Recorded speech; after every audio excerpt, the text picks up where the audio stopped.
Monggo Ibu Retno.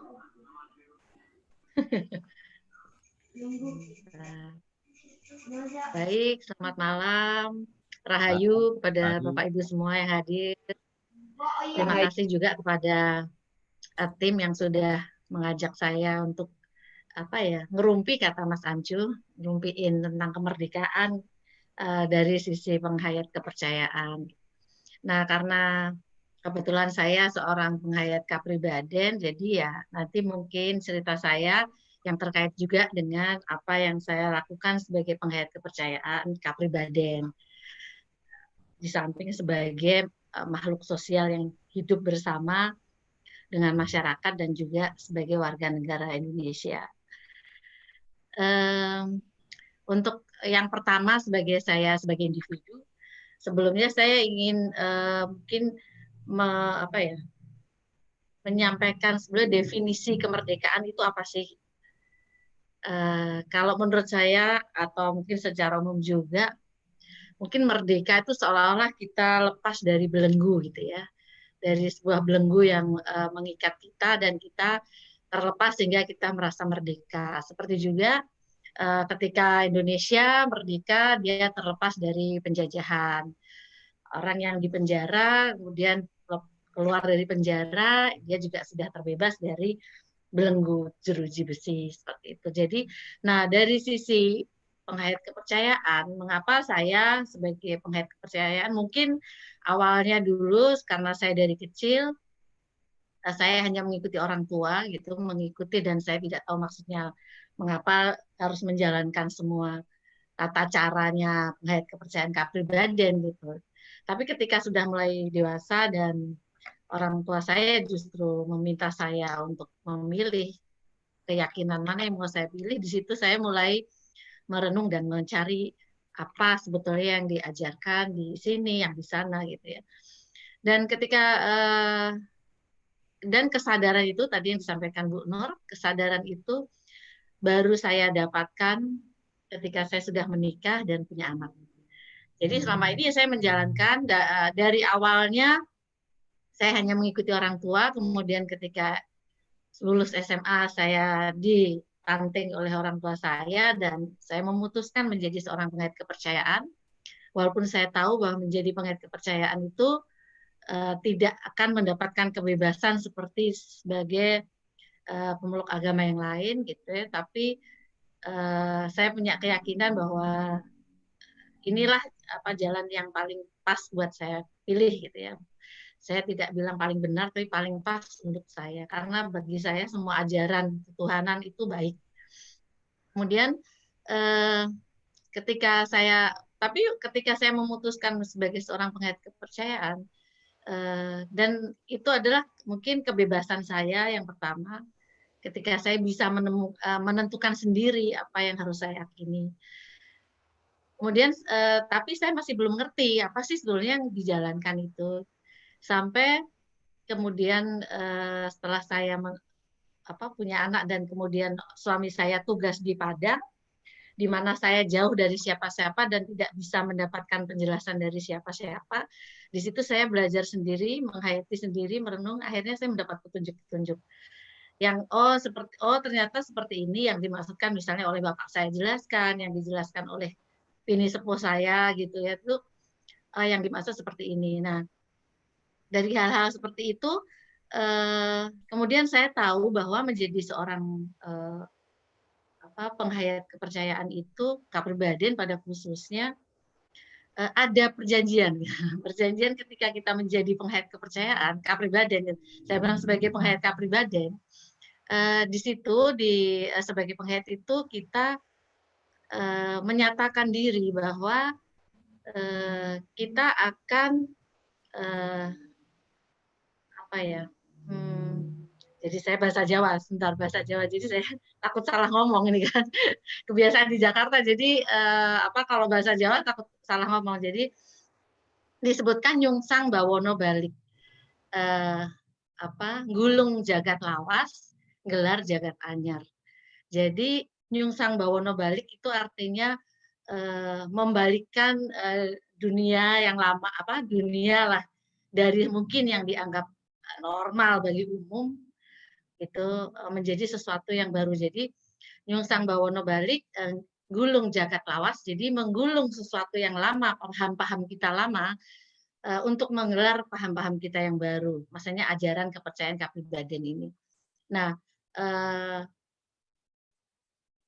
apa sebetulnya ajaran yang akan kita lakukan atau penghayatan atau laku yang akan kita lakukan ini sehingga kita sebut baru, sehingga kita sebut nyungsang bawono balik.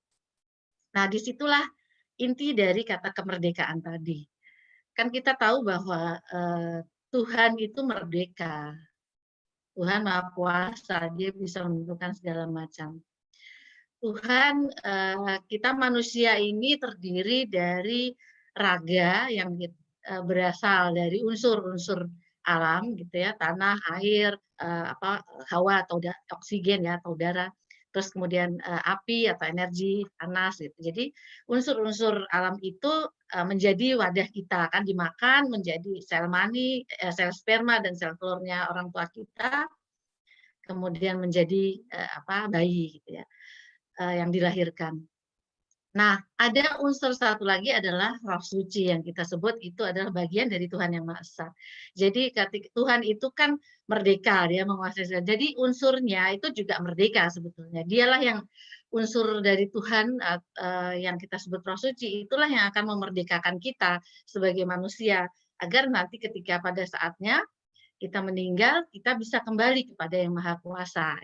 Bisa kembali menyatu kepada Maha Kuasa. Jadi nah, bagaimana padahal kita sebagai manusia yang diberi akal pikiran dan nafsu itu ternyata menguasai kehidupan kita. Nafsu membuat kita menginginkan hal-hal material gitu ya, nafsu itu. Kemudian akal pikiran membuat kita mengolah segala hal maunya kita rencanakan semuanya, kita arrange gitu semaunya kita. Nafsu membuat kalau dibiarkan akan menjadi keserakahan yang itu merugikan pihak lain. Jadi ketika Roh Suci itu akan mengarahkan ke kita untuk memerdekakan manusia. Jadi itu dari pribadi kita secara pribadi. Oleh karena itu penghayat kepribadian diminta nyungsang bawono balik. Kalau sebelumnya paham kita sebagai manusia yang secara umum diketahui adalah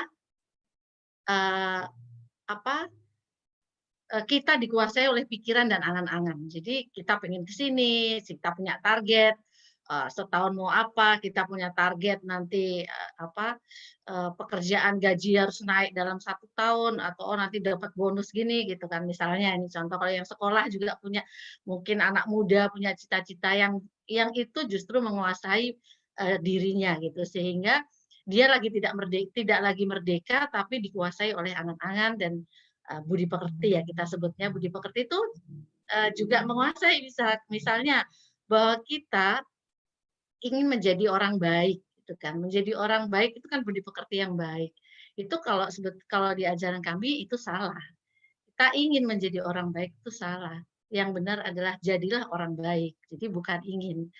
Nah untuk menjadi orang baik itu harus bisa memerdekakan dirinya.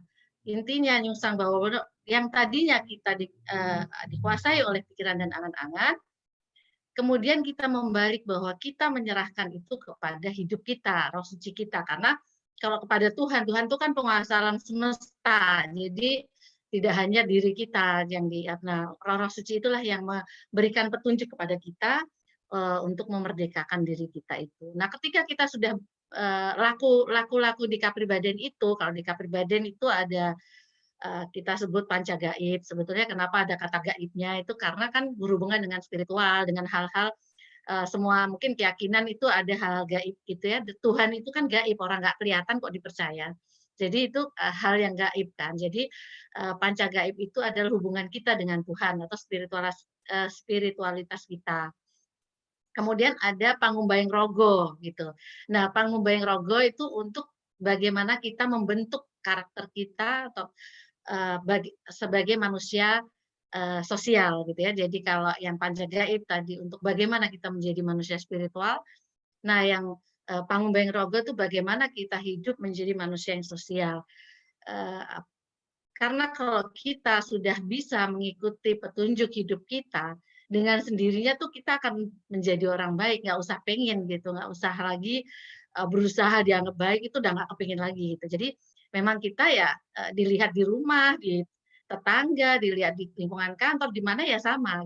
Tapi kalau kita ingin baik, itu bisa berpura-pura. Jadi di depan Mas Ancu saya jadi orang baik, ramah, banyak senyum. Di rumah saya marah-marah sama anak saya, itu artinya kan masih belum merdeka. Jadi masih masih ada kepura-puraan, itu artinya masih belum merdeka.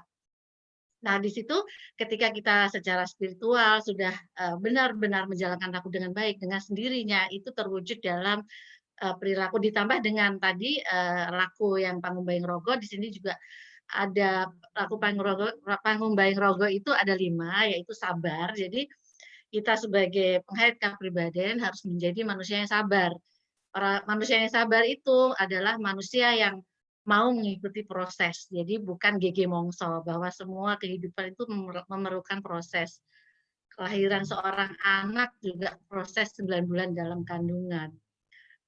Mau makanan yang enak juga harus dimasak dulu.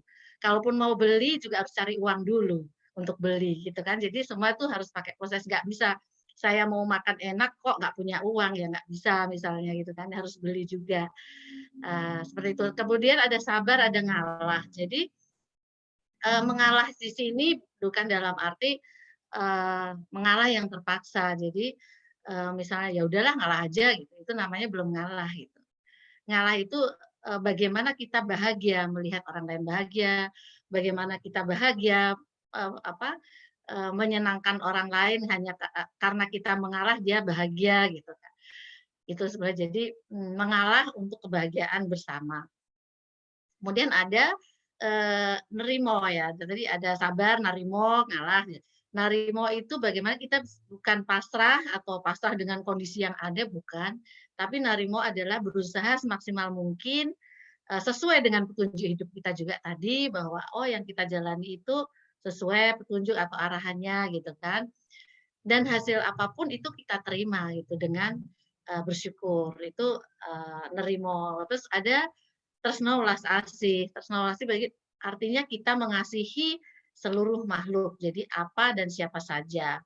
Jadi bukan hanya siapa atau saja itu artinya manusia, tetapi juga apa saja, yaitu makhluk-makhluk lain selain manusia. Wah, itu tanaman, mungkin itu hewan, atau itu benda-benda yang kita anggap mati.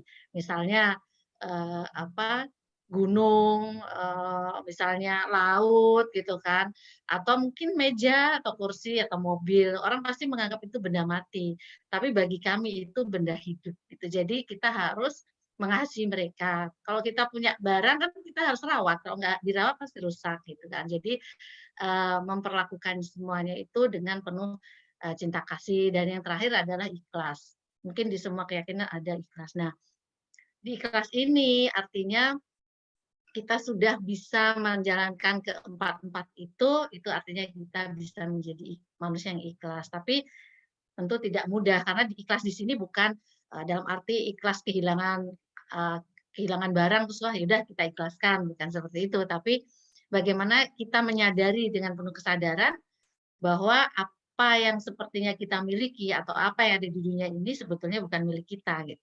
Kita sadar bahwa suatu saat kita akan mati meninggalkan yang sepertinya kita miliki, atau kemungkinan kita ditinggalkan oleh yang orang-orang yang kita kasihi. Nah, itu harus kita lakukan kesadaran-kesadaran itu sehingga kita bisa refleks gitu ya, sadar bahwa ketika kita mendapatkan kesusahan atau kegembiraan itu kita sadari bahwa itulah kehidupan, itulah kesempurnaan hidup. Kesempurnaan hidup adalah atau yang saya anggap kesempurnaan hidup adalah sebuah kemerdekaan. Jadi kemerdekaan ketika kita bisa menerima kondisi apapun. Kalau di kepribadian itu disebut tentram gitu ya. Tentram itu apa? Ora ono popo. Ora ono popo itu apa? Ya dalam kebahagiaan maupun dalam kedukaan itu rasanya sama. Serasa sama seperti apa? Kita tidak akan bergejolak gitu. Maksudnya kalau kita sedih, sedih itu kemudian sebentar dan kita sadari, ya inilah kehidupan gitu yang harus kita jalani. Kita senang juga tidak pernah yang memamerkan kesenangan itu karena kita sadari bahwa kebahagiaan kita itu adalah bagian untuk membahagiakan yang lain. Jadi juga untuk memerdekakan orang lain. Jadi kalau di saya kemudian bahasa saya sendiri ya, kalaupun kita menangis simpanlah tangismu dari balik bantal, tapi tebarkan senyummu ke seluruh dunia. Jadi itu kalau kemerdekaan secara pribadi gitu ya. Tapi nah kemudian setelah kita merasa tentram, itu artinya kita sudah merdeka. Merdeka dari belenggu-belenggu penderitaan yang mengganggu kehidupan kita, sebentar kita senang, sebentar kita sedih, nanti dapat sesuatu yang menyenangkan, gembira, nanti dapat yang menyedihkan atau yang tidak sesuai harapan kita, sedih gitu kan, itu terombang-ambing, situasi yang tidak masih terombang-ambing seperti itu. Atau pikiran-pikiran negatif juga itu membuat kita tidak merdeka. Ketika kita merdeka, itu pikiran pasti akan selalu positif. Nah, setelah kita bisa memerdekakan diri sendiri, itu pasti dampaknya pada lingkungan sekitar kita. Misalnya keluarga, terutama yang paling dekat adalah keluarga, bagaimana keluarga merasa keberadaan kita itu menjadi kebahagiaan mereka gitu. Karena bersama kita dia merasa menjadi bahagia dan mungkin merasa semua masalah jadi hilang karena eee, kita bisa menjadi Eee, panutan mungkin, bisa menjadi tempat menyelesaikan masalah-masalah mereka gitu. Jadi ketika dia ngomong sama kita walaupun dia sedang tidak curhat, tapi ketika kita ngomong itu ke dia bisa menjadi solusi, bisa menjadi inspirasi, seperti itu. Jadi bagi komunitas kita, komunitas keluarga, atau nanti kita punya lingkungan pertemanan atau komunitas organisasi, itu, kita akan menjadi sumber inspirasi dan panutan dan mungkin bagus lagi kalau bisa menjadi sumber kebahagiaan. Itu kemerdekaan untuk kebersamaan gitu. Nah, sebagai warga negara, meningkat sebagai warga negara, tentunya tidak, jauh beda dengan misalnya, sebagai pribadi maupun sebagai, eee eee, ko eee, anggota masyarakat ya, dengan lingkungan atau komunitas gitu. Kalau sebagai warga negara, atau warga RT ya, RT, RW, kelurahan gitu kan, kita dalam, itu kan artinya kita berorganisasi ya, berorganisasi dalam keluarga, berorganisasi dalam masyarakat gitu, kemudian berorganisasi dalam negara, pasti ada hak dan kewajibannya. Jadi, tentunya sebagai warga negara kita wajib melakukan kewajiban sesuai peraturan negara dan kita juga mempunyai, hak-hak yang harus kita terima sebagai warga negara. Dan saya rasa Eee, bahwa kita sudah merdeka ya dari penjajahan gitu, memang sebagai negara kita sudah merdeka. Kemudian warga negaranya merasa merdeka atau tidak gitu.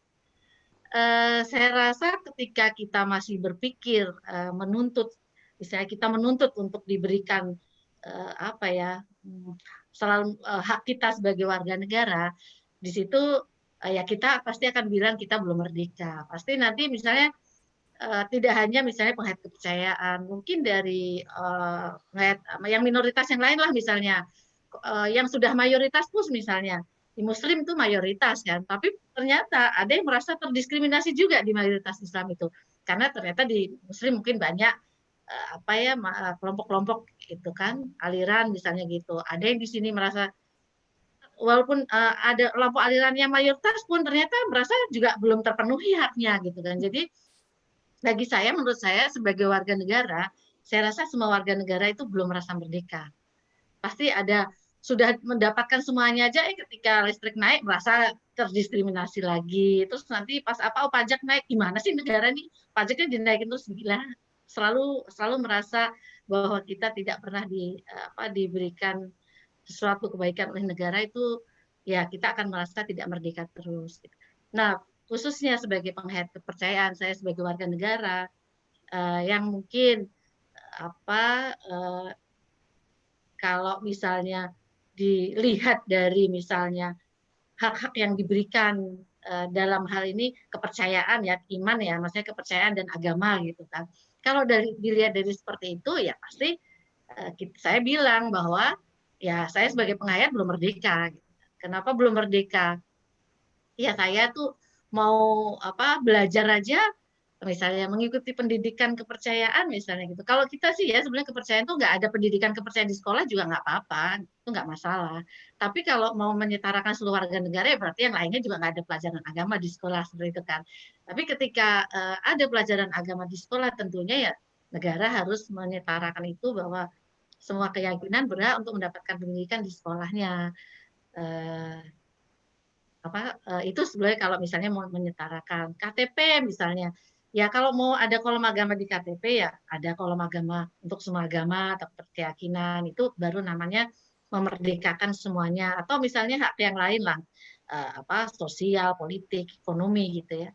Eh, tapi kan ternyata tidak, untuk penghayat kepercayaan itu masih, walaupun sudah ada perundang-undangan tapi implementasinya dirasakan masih banyak yang belum sempurna di banyak daerah gitu kan. Jadi kalau kita melihat dari sisi itu bahwa regulasinya kok pemerintah ini ada regulasi tapi tidak dijalankan oleh di daerahnya misalnya, itu kan setengah-setengah, berarti ya penghayat belum merdeka. Tapi bagi saya pribadi dan mungkin juga penghayat kepercayaan di Kapribaden, eh, masalah-masalah seperti gitu, itu tidak akan mengganggu kemerdekaan pribadi kami gitu. Jadi secara warga negara mungkin kita tidak diberikan hak-hak, tapi sebagai manusia yang tentram, yang tadi sudah bisa menjalankan laku spiritual dan laku pribadi secara makhluk sosial, itu kita sudah menjadi manusia tentram. Masalah seperti itu kita kembalikan kepada Tuhan. Jadi ketika ada sesuatu yang kita rasa tidak enak, misalnya perlakuan misalnya dari aparat yang tidak enak misalnya gitu, ya sudah itu kita sampaikan, bahwa misalnya kita mengkritisi, kita sampaikan dengan baik-baik, dengan, kalau saya bilang, dengan tata cara kepercayaan gitu, karena memang orang punya kepercayaan. Kalau di Kapribaden ada itu namanya kekudangan Romo. Jadi dulu kita menyebut sesepuh kita kan Romo Smono, itu Romo Heri Cokro Smono punya kekudangan. Jadi kekudangannya dalam bahasa Jawa juga, yang maksud yang pertama adalah sak solah tingkahmu nyenengake liyan. Jadi tingkah lakumu, perilakumu itu kalau dilihat orang lain itu menyenangkan. Jadi artinya supaya orang lain senang kan kita bisa tersenyum, bisa bagaimana berpenampilan yang sesuai dengan pada tempatnya, berperilaku sopan santun gitu. Berbudaya sesuai lingkungan masyarakatnya. Kemudian sauni-unimu nantermakilian. Jadi semua kata-kata yang terucap dari kita itu mengandung kebenaran. Sehingga orang yang mendengar itu akan merasa tentram kan. Oh dia nggak pernah bohong, dia nggak akan membohongi saya gitu kan. Jadi sauni-unimu nantermakilian. Dan yang ketiga adalah berbudi bawa laksono. Berbudi itu ringan tangan, suka membantu. Ketika ada orang yang meminta dan kita mampu, ya kita berikan gitu. Kalau Bowo Laksono itu bertanggung jawab dalam arti satu kata dan perbuatan gitu. Pikiran, kata, dan perbuatan itu satu kata, itu artinya bertanggung jawab. Baru di pikiran aja harus dilaksanakan, apalagi sudah terucap gitu, itu harus dilaksanakan. Kalau sampai tidak dilaksanakan, maka harus meminta maaf kepada orang yang sudah kita misalnya berjanji gitu ya. Seperti itu. Nah, itu tadi bahwa kemudian sebagai warga negara kita merasa belum merdeka, itu adalah bagian, jadi bagian eh, kalaupun kita memperjuangkan, itu adalah perjuangan sebagai warga negara. Tapi sebagai pribadi seorang penghayat kepercayaan, kami tetap merdeka walaupun kita berjuang bersama, bahwa kita menyampaikan kritik gitu ya, tapi hati kita itu ya tetap bukan kita marah gitu, kita tidak akan marah terhadap perlakuannya dia, karena perlakuan dia itu kita kembalikan kepada Tuhan, biar Tuhan yang menggerakkan hatinya. Jadi bukan kita minta dia dihukum ya, kita ingin Tuhan menggerakkan hati-hati orang yang belum sadar itu agar bisa diberikan cinta kasih lah kepada sesamanya. Mungkin itu. Jadi bagi kami kemerdekaan bangsa atau kemerdekaan Republik Indonesia, apalagi tahun ini tahun ke-75 tahun, eh, patut kita syukuri bahwa walaupun banyak kekurangan bagi negeri kita, saya sebagai penghayat kepercayaan dan mungkin penghayat kepercayaan pada umumnya itu amat sangat mencintai negara Kesatuan Republik Indonesia dengan Pancasilanya, dengan semboyan Bhinneka Tunggal Ika-nya, itu sudah mendarah daging di dalam diri kita, jiwa kita. Jadi buat saya merasa sudah merdeka sebagai manusia, individu, seorang penghayat kepercayaan, makhluk Tuhan, sebagai warga masyarakat. Saya berusaha saya berusaha untuk bisa menjadi manusia yang juga bisa memerdekakan lah dengan tadi 3 kekudangan Putra Romo tadi, bisa membantu memerdekakan orang-orang di dekat saya, dan sebagai warga negara, saya akan terus berjuang bagi tegaknya NKRI dan Pancasila. Mungkin itu aja, terima kasih, Rahayu.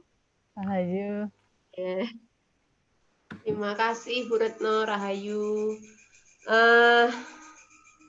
Tentrem itu ora ono apa-apa. Sudah nggak kerasa ya antara susah, senang gitu ya, biasa saja gitu. Seperti Pak Jokowi, biasa saja itu saya banget.